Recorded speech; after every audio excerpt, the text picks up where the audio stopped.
Pak Kris, kita tahan dulu, kita akan coba lihat saham-saham pilihan apa saja yang Anda rekomendasikan, terutama dalam menghadapi perdagangan esok hari, dan mungkin saja bisa menjadi referensi bagi pemirsa IDX Channel. Dapat Anda saksikan juga di layar televisi Anda pemirsa 4 saham pilihan yang direkomendasikan. Di antaranya adalah berasal dari sektor yang cukup beragam ini untuk saham-saham pilihan yang direkomendasikan. Di antaranya dari properti ada SMRA dengan rekomendasi buy 600 hingga 720, kemudian juga ada Dimas 160 hingga 190, Pegas dari sektor lainnya di 1560 hingga 1870, dari perbankan big cap tampaknya BMRI tadi pun juga sempat kita singgung dengan support dan resisten yang bisa diperhatikan di 10.000 hingga 12.000 ini. Saham pilihan yang direkomendasikan dan lagi-lagi keputusan investasi tetap ada di tangan para investor dan trader pasar modal Indonesia. Pak Kris, menarik, 4 saham pilihan yang Anda rekomendasikan. Beberapa ada dari properti. Emiten properti juga sudah merilis marketing sales mereka. Tampaknya juga tidak terlalu mengecewakan ini. Kita ke SMRA terlebih dahulu. Pertimbangan saham ini masuk ke dalam salah satu daftar saham pilihan Anda. Ya, SMRA menurut saya cukup menarik ya dengan marketing sales yang masih cukup tinggi untuk properti, dan kalau kita perhatikan belakangan dengan kenaikan tingkat suku bunga juga tidak mempengaruhi harga saham properti dapat kembali turun. Ini menandakan kalau area harga saham properti saat ini sudah area jenuh jual ya, sehingga penurunannya lebih terbatas dan kita tinggal tunggu nanti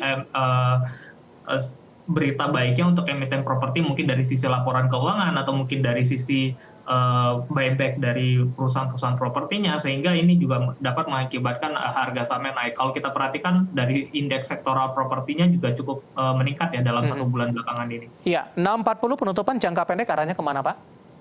Ya, targetnya masih di area 720 ya, dengan area sekarang resistance terdekat mungkin 650-nya ini. Oke. Itu dengan kalau bisa di break ya target selanjutnya di 720. Baik, kita beralih ke saham pilihan selanjutnya, ada Pura Delta Lestari Tbk atau Dimas ini. Penutupan hari ini di 168 melemah di 0,59%. Analisis Anda? Ya, Dimas juga kalau kita perhatikan di tahun lalu, kalau kita lihat memang harganya cukup turun cukup signifikan akibat dari pembagian dividen yang cenderung kecil. Tetapi kalau tahun ini saya melihat dengan stok cash yang cukup besar dengan penjualan yang meningkat cukup signifikan, seharusnya dapat membagikan dividen yang kembali lebih besar ya dibandingkan tahun lalu. Kalau kita perhatikan interim di tahun 2022-nya saja sudah 15, which means sudah di atas di 2021, sehingga ini kita lihat optimisme di tahun 2023 ini dapat memberikan dividen juga masih cukup besar dibandingkan dengan tahun sebelumnya. Jangka pendek arahnya kemana, Pak Kris, dengan posisi penutupan di 168 sesi kedua hari ini? Kalau kita melihat ini dalam waktu 1 minggu, dari tanggal 2 minggu terakhir meningkat sudah cukup signifikan. Mungkin short term bisa ngetes area 165 untuk entry ya, 164, 165 untuk entry, dengan target selanjutnya di area 190. Dari saham pilihan kedua, Dimas, kita beralih ke saham pilihan selanjutnya. Ada Pegas ini juga direkomendasikan buy 1560 hingga 1870. Sebelumnya Pegas juga sempat mengalami kenaikan di sepanjang perdagangan hari ini. Pegas lebih cenderung tertekan ini dan sudah meninggalkan level 1600-an ini, 1595. Apakah ini salah satu momentum, Pak Kris, untuk ambil posisi untuk Pegas? Ya, kalau saya melihat ini sudah turun cukup signifikan ya, dari 2000 sekarang di area 1500 dekat 1600 dengan kinerja yang harusnya lebih baik daripada tahun sebelumnya. Dan kalau kita perhatikan dari manajemen dari Pegas kemarin mengatakan bahwa pembagian dividen masih akan di atas 60%. Ya. Di mana ya kalau kita hitung pembagian dividen di atas 60% itu harusnya dengan kinerja tahun ini dapat memberikan return secara dividen yield sekitar 7 atau 8%, di mana ya persentase itu cukup menarik kalau kita melihat dari sisi pembagian dividennya nanti. Di penutupan hari ini, di current price, direkomendasikan untuk buy, Pak Kris? Ya, short term ini Pegas masih belum kemana-mana, jadi di area di bawah 1.600 menurut saya masih cukup menarik untuk dibeli, karena yield 7-8% itu cukup besar. Oke, dengan target price terdekat di 1.600 berapa, Pak? Terdekatnya akan ngetes di area 1.700 ya. Oke. Masih cukup lebar, penutupan hari ini 15.95 merupakan kesempatan untuk ambil posisi di bawah 1.600 dan lagi-lagi keputusan investasi tetap ada di tangan para investor dan trader pasar modal Indonesia. Nah, kita beralih ke saham pilihan yang terakhir, keempat dari perbankan big cap BMRI. Tadi pun juga sempat kita singgung sebenarnya, tapi saya cukup tertarik ini karena rekomendasinya ini hingga ke 12.000 pemirsa. Analisisnya untuk BMRI dengan target resisten selanjutnya di 12.000 Pak Kris.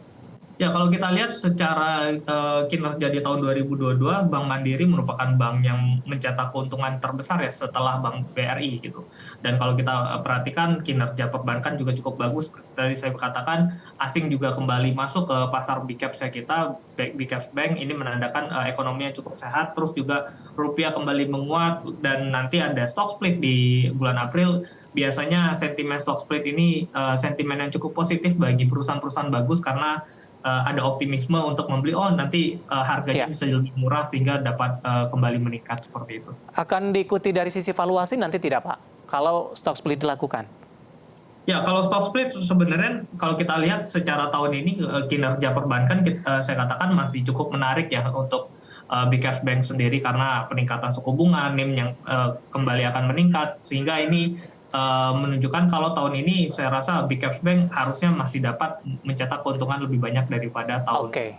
Empat saham pilihan yang direkomendasikan SMRA, Demas, Kembangan Pegas, dan juga terakhir ada BMRI, dan lagi-lagi keputusan investasi tetap ada di tangan pemirsa IDX Channel. Pak Kris, beberapa pertanyaan masuk di WhatsApp interaktif kami, tapi waktu kita cukup terbatas. Langsung saja saya akan coba bahas pertanyaan. Ini tidak menyebutkan nama dan lokasinya ini. Untuk energi, Pak. Energi maksudnya saham energi atau? Iya, energi, ENRG Pak, Energi Mega Persada Tbk. Ya, untuk energi sendiri kalau saya perhatikan secara tren ini sudah downtrend ya, jadi menurut saya cukup kurang menarik. Ini even kenaikan juga tidak terlalu signifikan, hanya dead cat bounce lalu bisa potensi untuk kembali turun lebih bawah. Kemudian pertanyaan dari saham lainnya untuk KAF, masih dari pertanyaan penanya yang sama, Pak Kris.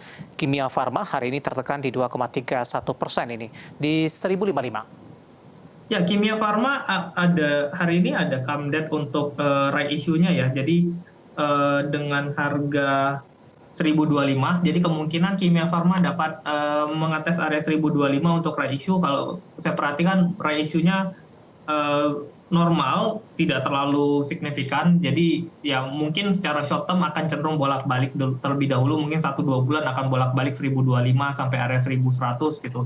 Jadi sementara di situ dulu. Oke, energi dan KAF selanjutnya saya akan coba sapa Bapak Diki dari Bekasi, menanyakan saham SMDR baru ambil di harga 428, apakah sampai dengan akhir bulan bisa tembus ke level 500 tidak, Pak Kris? Oke, untuk ke level 500 saya agak kurang yakin ya, tetapi kalau untuk sampai di hanya 450 kemungkinan masih ada. Dan kalau kita perhatikan sekarang sektor transportasi memang lagi naik, tetapi tidak berpengaruh pada SMDR-nya, lebih kepada BIRD atau ke ASLC seperti itu ya.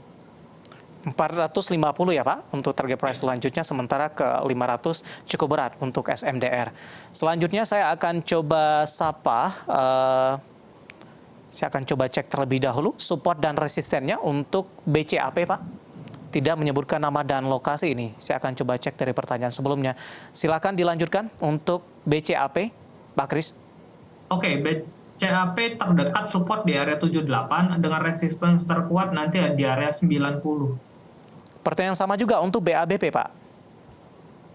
BABP support terdekat itu di area 100 ya, 100 dengan area resistance terkuat nanti di area 114. Selanjutnya ada Ibu Rini dari Jakarta menanyakan saham RMK Energi Tbk, Pak Kris. Penutupan hari ini 820, tapi sudah ambil posisi nyangkut sepertinya di 930. Apakah direkomendasikan averaging down? Mohon support dan resistennya untuk RMK Energi Tbk. Untuk RMKE sendiri dari IPO sini sudah uptrend ya, sudah uptrend cukup signifikan, lalu sideways di atas dan sekarang masuk ke area downtrendnya. Dan perhatikan area support terakhir ya, di area 780, kalau masih membuat titik terendah baru di bawah 780, prefer exit terlebih dahulu karena kembali bisa turun ke area 570, jadi hati-hati. Lebih ke arah wait and see ya Pak, nyangkut di 930, level support 780 yang bisa diperhatikan ketika level ini ditembus, direkomendasikan untuk exit terlebih dahulu karena ada potensi penurunan lebih dalam untuk RMKE. Selanjutnya tidak menyebutkan nama dan lokasi, SCMA, Pak Kris sudah ambil posisi di 230. Oke, SMA masih cukup menarik kalau kita perhatikan, cuma ini ada resistance yang sangat kuat di area 238 ya.